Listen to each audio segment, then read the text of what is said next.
Dù thế nào thì cũng hết, chúc em sẽ thi đỗ đại học. Cố lên. Bài này chị học mấy tập trong có một ngày thôi.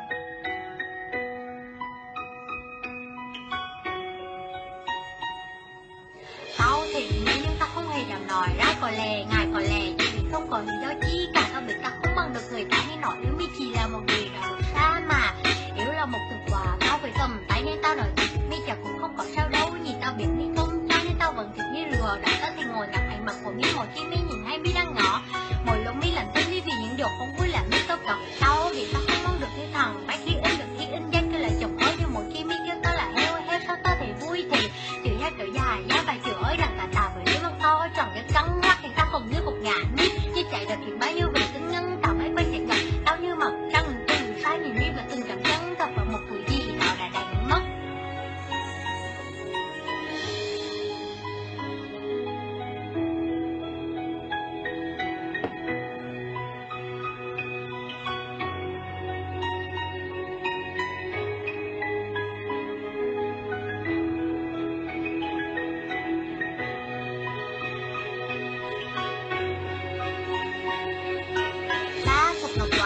So với một ngày 3 từ tao thật mi là quá khó để nói ngay. 3 năm để tao cố gắng không cơ hội sẽ phục ngay là 3 phút là thời đáng để tao nói ra hết nỗi lòng này. Yêu hay là thích hay chỉ là sự ẩn tương tao không cần phải giải thích vì trong lòng tao vẫn mất một nụ cười một ánh mắt của mi làm tin tao như trầm thức một cử chỉ một hành động của mi tao xem nào rất thân thương vì đâu tao thật mi tao không biết nói thế nào tình cảm đã đi nhẹ nhàng tao không biết phải làm sao lần đầu tiên tao mới biết như thế nào là thật một người là việc hay tất cả mọi thứ mặt đến nụ cười lại đến nằm mơ về mi mở mắt ra cũng chỉ thấy mi là cảm giác tự chủ không thôi là lo lắng khi mi giận dỗi là những cảm giác lần đầu của và mi là người đã mắc gì đó nhưng tao không có gì mi thích tao không có bờ vai rộng để mi giờ vào những lúc chơi với tao không có sức khỏe tục để cùng mi đi chơi tao không có nhiều tiền để mua cho mi nhiều món quà mới nhưng tao có tình cảm chân thành không lúc nào nghỉ ngơi.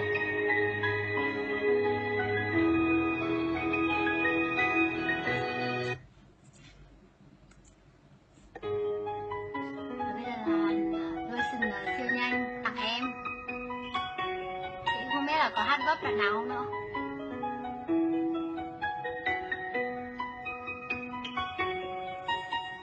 Tao thì mi tao không hề dám nói ra có lẽ ngài có lẽ gì không có lý do gì cả vì tao không có được người ta để nói mi chỉ là một người đó xa mà đây là một thủ quả tao phải cầm tay nên tao được mi cho cũng không có sao đâu gì tao biết mi công danh tao vẫn từng mi lừa tao thì ngồi gặp ảnh mà của mi một khi mi nhìn hay mi đâu nói mười lúc mi làm thế đi vì đó không biết là mi không có tao thì tao không có được cái hằng bác sĩ được hai cái là chúng ơi nhưng một khi mi cái tao lại hơi nó tới vui đi chứ phải dài giá phải chửi là cả tại vì đôi mắt to trời căng ra thì tao còn như là mi như sẽ bao nhiêu việc tự nhân tại bác chỉ cần nhưng mà răng từ sao nhìn mi từng ngầm chân thật một gì đó đã đánh mất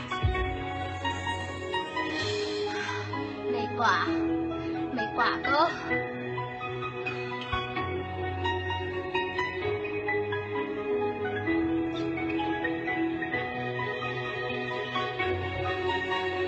Ba phút quả ngày so với một ngày 3 từ tao thật mi là quả còn để nói ngay 3 năm thì tao cũng không cơ hội sẽ phục đây là 3 phút là thời gian tao ra hay nổi lòng này yêu hay là thích hay chỉ là sự ẩn tương tao không cần phải giải thích vì trong lòng tao vẫn vui ngồi cười mà em của mi là tin trên thường một cái gì mà hành động của mi tao xem là rất thân thương vì nếu tao thật mi tao không biết nói thế nào tình cảm là đến nào tao không biết phải làm sao lần tiếp trong đời mình biết như thế nào là một người là hay tất cả mọi thứ từ ánh mặt đến nụ cười là đến nào mới về mi mới ra cùng ý mi mà ra thôi là cảm giác cái mi hiểu rồi là những cảm giác được có còn mi là người đã mang đến nó nhưng tao không có gì mi thích tao không có vô về rồi mi giờ vào lúc chơi với tao không có sức khỏe tao cũng mi đi chơi tao không có những tiền để mua cho mi nhà một khoản mới nhưng tao có tình cảm chân thành không lúc nào nghỉ ngơi